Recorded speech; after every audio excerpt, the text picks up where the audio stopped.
Véritable success story de la radio Espace Guinée, les grandes gueules, détentrices des meilleurs scores radio en Guinée, de la meilleure émission talk show, a donné le créneau horaire du départ au bureau et du retour à la maison, récoltant depuis des années consécutives le titre d'émission la plus écoutée en Guinée, toutes catégories confondues. Un grand total de plus de 5 millions d'auditeurs ont été fidèles au talk show Les GG, diffusé jour après jour sur toutes les stations du réseau Adafo Média de 9h à 10h30, un exploit qui restera longtemps dans les annales de la bande FM en Guinée. Merci de nous rejoindre dans la deuxième partie de cette émission Les Grandes Gueules. Vous le voyez à l'écran, mesdames et messieurs. Notre invité ce matin, évidemment, monsieur Ousmane Gawal Diallo, il faut le rappeler. Comment le présenter? Député, coordinateur de la cellule de communication de l'UFDG. L'UFDG, au-delà, donc l'opposition républicaine ulcérée par la sortie hier sur nos antennes du député Amadou Damarou Camara, chef de la majorité présidentielle à l'hémicycle. La principale force de l'opposition dénonce l'arrogance et la posture de donneur de leçons qui ont été celles du député Damarou hier. Elle regrette avoir été assimilée donc au djihadiste Mamadou Koufa. Quelle est la réplique de l'UFDG ce matin? Monsieur Ousmane Gawal Diallo, député coordinateur donc de la cellule de communication de l'UFDG. Vous le voyez à l'instant à l'antenne sur Espace TV. Notre invité, l'ami intime d'ailleurs de Ousmane Gawal Diallo, c'est bien sûr Lamara Nayimberin qui nous écrit ce matin parce qu'ils ne s'entendent pas ces deux-là. Non, je pense qu'il fait partie des jeunes communicants de l'UFDG qui font un très bon travail, avec lequel nous avons des relations normales. Vous avez normalisé vos relations, on va dire comme ça.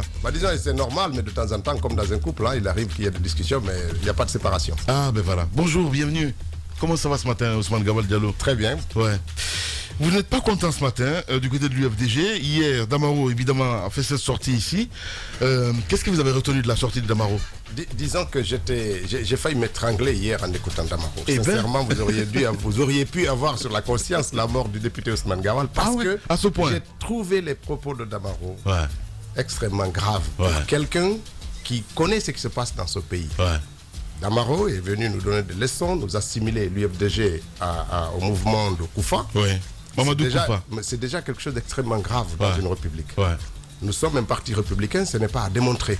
Nous nous battons ici dans un espace démocratique. Nos positions politiques sont connues. Nos revendications sont exprimées. Notre objectif, la conquête du pouvoir est connue à travers un projet. Notre candidat, notre président a participé à 2 élections. Et je ne pense pas qu'on puisse jouer avec les mots pour assimiler l'UFDG à un parti intégriste, à un parti dont l'objectif est la gouvernance par la religion. Ça, c'est quelque chose de grave dans les propos de Damarou. Mais ce n'est pas une première. Alors, il a dit suite à une sortie, évidemment.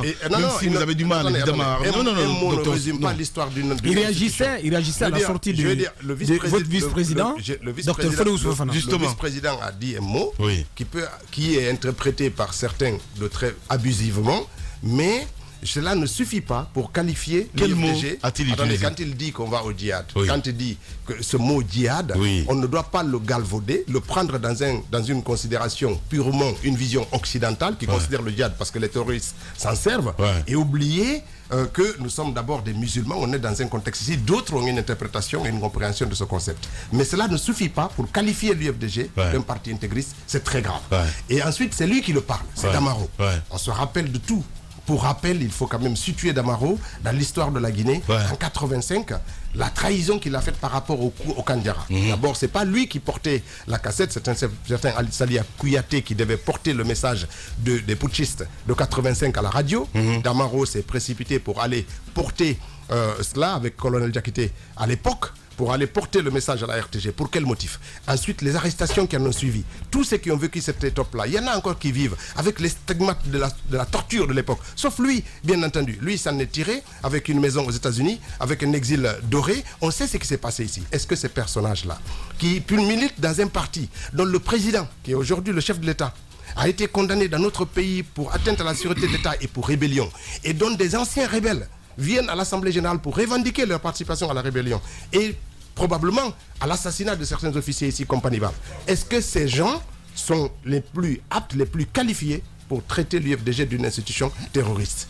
Alors, il y a quand même des choses plus graves qui circulent aujourd'hui. Moi, j'écoute Alpha Condé, j'écoute tous les politiciens qui parlent. Il y a une vidéo célèbre de lui qui dit que quand on a été victime de fraude à répétition, on n'a pas le choix que de faire un coup d'État. C'est lui qui a l'apologie des coups d'État. Est-ce que ça c'est plus grave que l'usage que Fodéous a fait de ce mot-là? Je pense que Damaro devait se regarder dans un miroir, regarder dans son parti aujourd'hui avant de commencer à accuser l'UFDG comme étant un parti de quelque chose de grave et qui nous touche profondément. Et je pense que les magistrats n'ont pas encore digéré leur affaire. Bien sûr, il a dit hier que la justice doit sévir. Nous, la justice n'a pas besoin de lever notre immunité. Elle peut nous cueillir quand elle veut. Nous n'avons pas les mêmes protections que Damaro.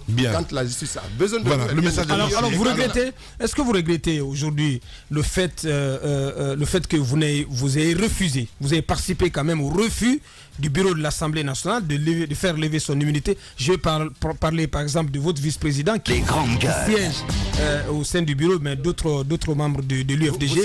Vous avez soutenu l'idée que l'Assemblée nationale, donc on n'accorde pas son quitus à la levée de son immunité parlementaire. Est-ce que vous le regrettez aujourd'hui? Non, c'est pas un regret. Vous savez, nous agissons en fonction de nos principes et des valeurs que nous défendons.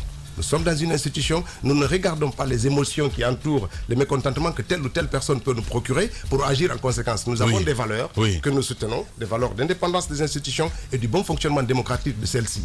Lorsque la cause pour nous ne semble pas être suffisante, nous agissons, peu importe l'auteur. Sinon demain, il va falloir, et vous l'avez écouté, c'est le Dalen, nous ne travaillons pas pour dire Damaro nous a insulté aujourd'hui, donc s'il vient, on va se venger sur lui, on va le livrer. Non, c'est pas ça notre manière de faire. Nous avons des valeurs. Nous sommes un parti démocratique, nous avons des principes, nous les respectons, peu importe le bénéficiaire. Ce n'est pas un regret pour nous de défendre les valeurs. Ce n'est pas Damaro que nous défendons, c'est notre position et nos valeurs républicaines que nous défendons. Voilà, vous nous tenez à la perche, évidemment. On parle de Cellou Dalein Diallo avec ses sorties sur Africa numéro 1. C'est très important. Diallo qui dit, vraiment c'est une première, moi je l'ai par le passé jamais entendu reconnaître cela, il dit que c'est une erreur pour lui d'avoir accompagné donc la modification constitutionnelle sous le régime Conté. Est-ce que pourquoi une telle reconnaissance aujourd'hui, ce mea culpa maintenant là, dans un contexte où nous sommes confrontés à la même chose? Oui, d'abord vous savez, c'est une faute politique. Cellou Dalein, c'est tout cet ensemble-là. C'est l'humilité et la grandeur. C'est quelqu'un qui sait et qui assume tout l'héritage de Lansana Conté, dans ses côtés positifs comme dans ses côtés, dans ses dérives. Il assume. Et il n'y a pas un ancien ministre de Lansana Conté... Là, on parle politique, là. Attendez, il n'y a pas un ancien ministre de Lansana Conté qui est si fier de revendiquer aussi bien la libération, le libéralisme dans notre pays, la liberté de la presse, dont vous êtes un des produits aujourd'hui, dont Lansana Conté est l'œuvre, le multipartisme et la démocratie, et les infrastructures qu'il a développé dans ce pays, il revendique ça avec beaucoup de fierté. Lorsqu'il estime que dans une de ses attitudes, dans un de ses comportements antérieurs, il y a eu une erreur, mais il l'assume aussi avec toute l'humilité que cela... Une question pour que vous précisiez. Et c'est d'ailleurs... Précisez cela, s'il vous plaît. Ousmane Gawa, c'est important. Vous savez, quand on fait une sorte de mea culpa en politique, il faut d'abord tenir compte d'un facteur important, c'est l'opportunité. Oui. C'est l'opportunité. Justement. Nous sommes actuellement...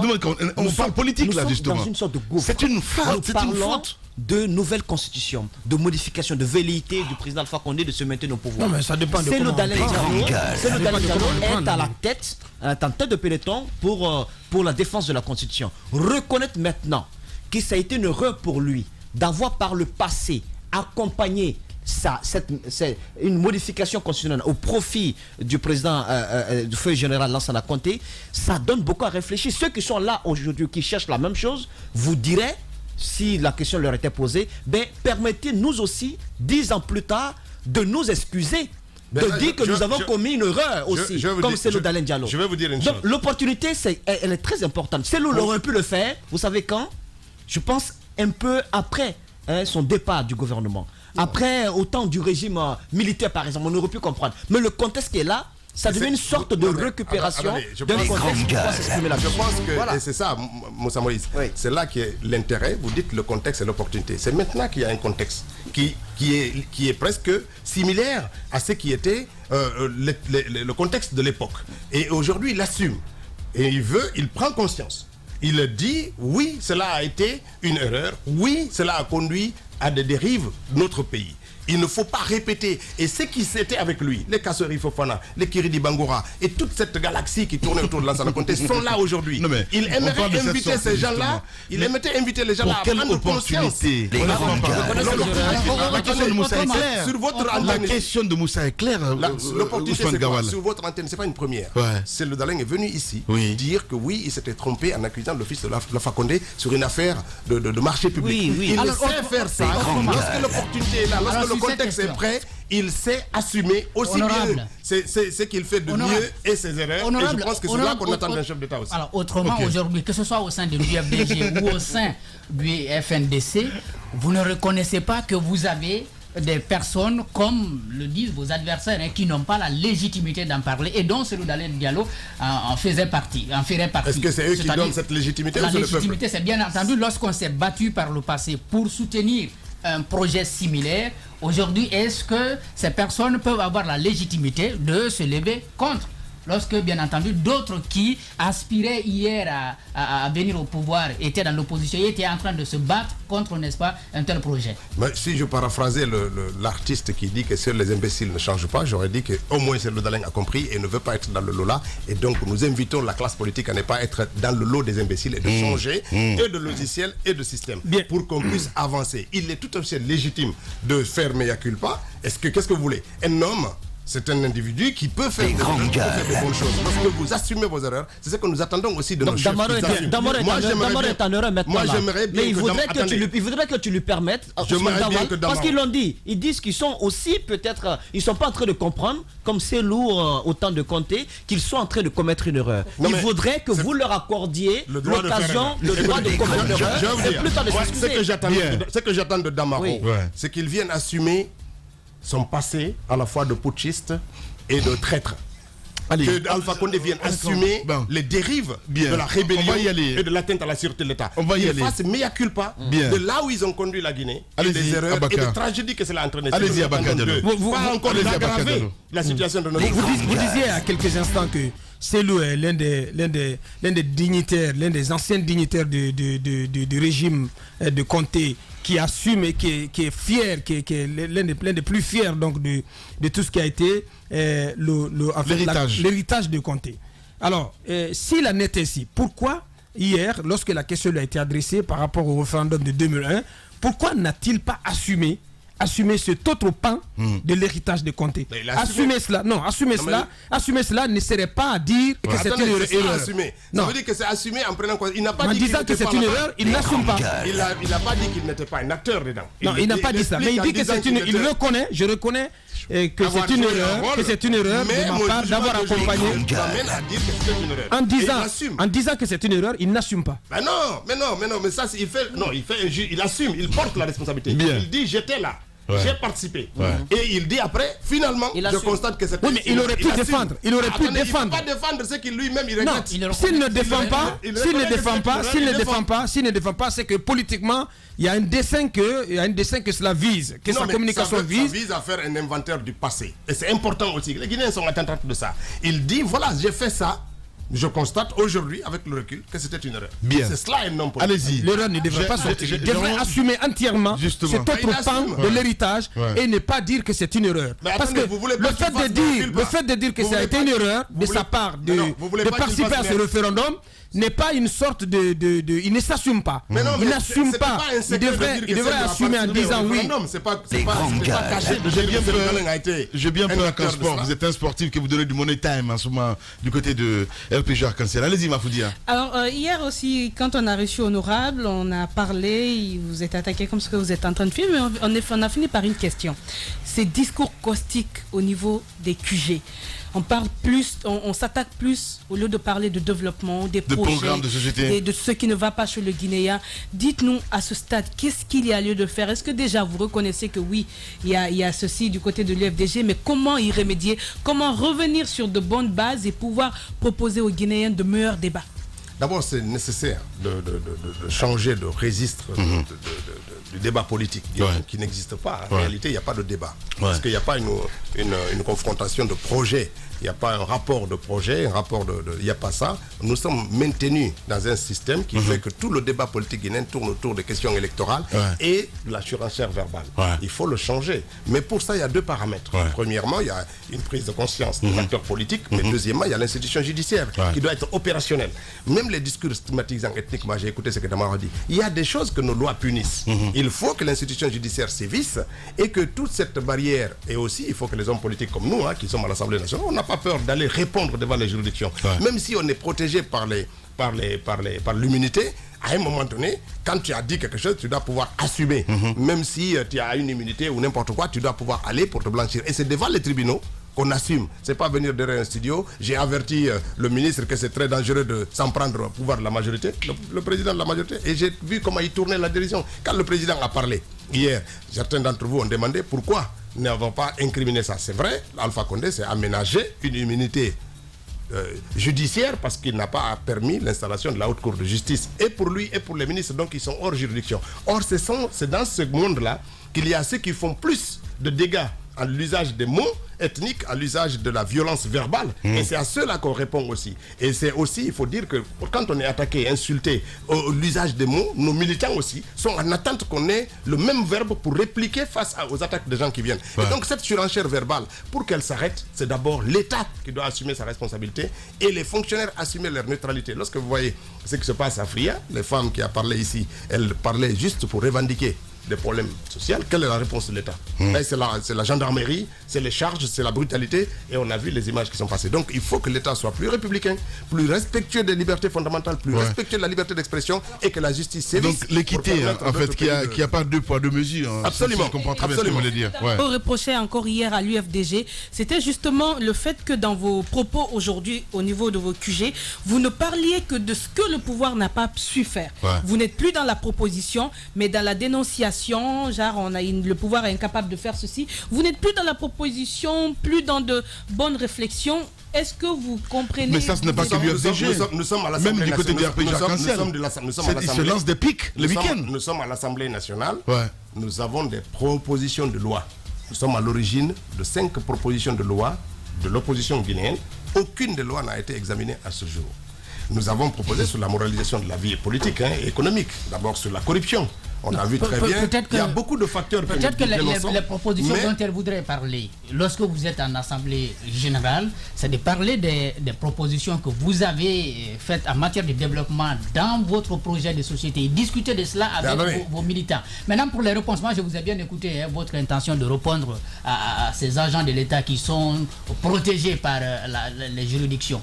Est-ce que vous ne trouvez pas que ce soit dans les médias que vous veniez répondre, comme vous êtes en train de le faire maintenant, mais que vous épargnez les militants de cela, qu'en Assemblée générale, que vous ne parliez que de développement de votre philosophie politique, que vous arrêtez des invectives à ce niveau? L'Assemblée générale a plusieurs objectifs. Il y a l'explication de nos projets de société, c'est un petit pan. Il y a nos activités quotidiennes que nous faisons, l'activité du président, l'actualité du président. Malheureusement, c'est le seul endroit où on peut en parler.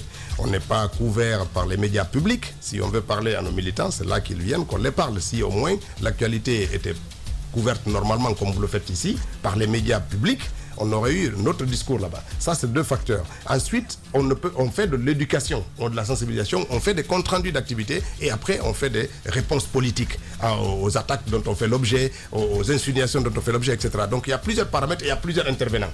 Malheureusement, quand les médias viennent, elles prennent la phrase la plus sensationnelle de l'ensemble. Il ne faut pas oublier que ça dure quand même de 8h à 14h. On ne fait pas, il n'y a pas que le discours d'une personne, donc il y a plusieurs intervenants et ça touche plusieurs chapitres de l'éducation civique, des questions de développement, des grandes gueules, des politiques qui arrivent. Tout ça, c'est couvert par l'Assemblée générale. Allez-y, Abakar. Sur le combat qui est en train d'être mené et sur lequel vous êtes engagé, le combat pour barrer la route à une modification ou un changement constitutionnel en Guinée, l'honorable Damaro a été clair hier, il a dit oui, il y aura une nouvelle constitution.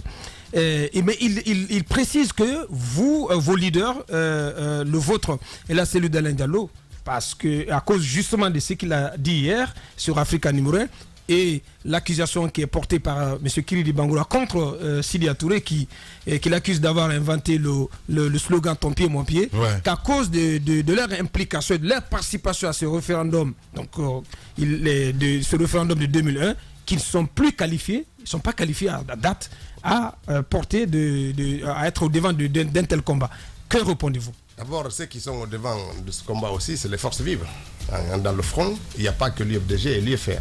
Il y a un ensemble très... Mais il faut reconnaître que l'UFR est de plus en plus présent sur le terrain en ce qui concerne ce combat. Ils ne m'écoutent pas parce que c'est ça la vérité. Mais non, s'ils estiment que Cellou Dalein n'est pas légitime de ce combat, alors qu'ils écoutent les 49% de la population guinéenne qui sont derrière Cellou Dalein, qui sont prêts à endosser, qu'ils écoutent cette partie-là. C'est très important. Il ne faut pas qu'on croie que non, c'est une question de personne. La modification de la Constitution, c'est une question qui va au-delà des personnes, de Cellou Dalein, de la personne de Cellou Dalein, de la personne de Sidya. C'est le peuple de Guinée qui n'en veut pas. Nous voulons vivre une alternance démocratique. Nous voulons stabiliser concrètement. Quand je posais la question à votre président du côté de Dakar, il me disait, mais vous ne voyez pas, on est en train de faire des choses, mais pour l'instant, on ne va pas dévoiler la stratégie.